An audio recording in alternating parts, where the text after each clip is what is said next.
Now coming to question number 21. Now in this question basically the a light beam originating from S travels to point O dash by two means. Now one is directly it reaches O dash and the other via reflection on this mirror. Now basically this entire setup is known as the Lloyd's mirror experiment. So the first part asks us to find out um, asks us to find out the intensity at the point just above the mirror. So at this point O. So as we know, after reflection, the ray of light uh, undergoes a phase difference of pi. So that as we know that 2 pi by lambda into delta x is equal to delta phi. So that means if I substitute lambda here, so lambda gets cancelled and delta x comes out to be lambda by 2. So that means there is an extra path difference of lambda by 2. Okay, now if I just redraw this entire setup, now if I just extend this this line, so you will see that at point O we can observe that uh, it might look as if the path difference, so this is the apparent path difference, apparent path difference, that would be 0, but actually as we calculated there would be extra path difference of lambda by 2, so real path difference would be equal to lambda by 2. So as we know that at lambda by 2 the first minima occurs, so there would be a minima at point O. Now coming to the second part, in the second part we are asked to find out the distance from O after which the first maxima occurs. Now when we are deriving YDSE, we know that d sine theta is equal to delta x. Now here instead of, there would be a little change. First of all, this d would be 2d, as we saw in the diagram that the distance between the two slits is actually 2d, and there would be an extra path difference of lambda by 2, and this would be equal to delta x. Now for the first bright we will equate delta x with n lambda. Okay, so that means 2d sine theta is equal to n lambda minus lambda by 2. Now we can by using as theta is very small, so tan theta can be written as equal to almost theta, which can be written as y by d. Substituting this over here in the expression, I will get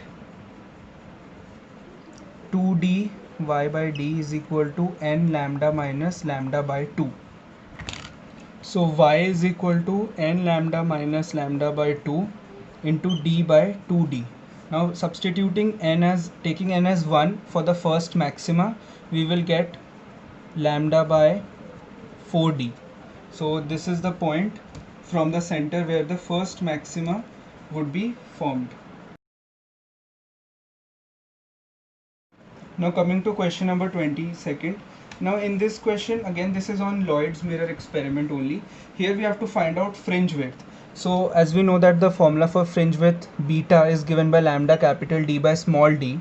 Now in case of Lloyd's mirror, as we saw that the distance between the slits is actually 2d. Now you can simply substitute the values from the question. So lambda is 700 nanometer, distance is 1 meter, and small d is, that is the distance between the two slits, is 1 millimeter. So value would come out to be 0.35 millimeter. Question number 23. Now in this question we are mentioned that after reflection only 65% of the light falling is reflected. So that means I1 by I2 is 64 by 100. So that means we can write down I1 as I2 as 65 by 25. Okay, Imax by Imin, as we saw from the previous example, can be written as I1 by I2 under root plus 1 divided by I1 minus I1 over I2 under root minus 1 whole square. So this can be written as 4 by 5 plus 1 divided by 4 by 5 minus 1 whole square, and on solving this we will get we will get the value as 81:1.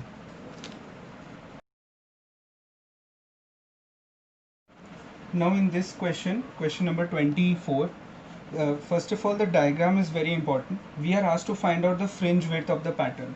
Now basically we can easily find out the fringe width after we know the distance between the source and the screen.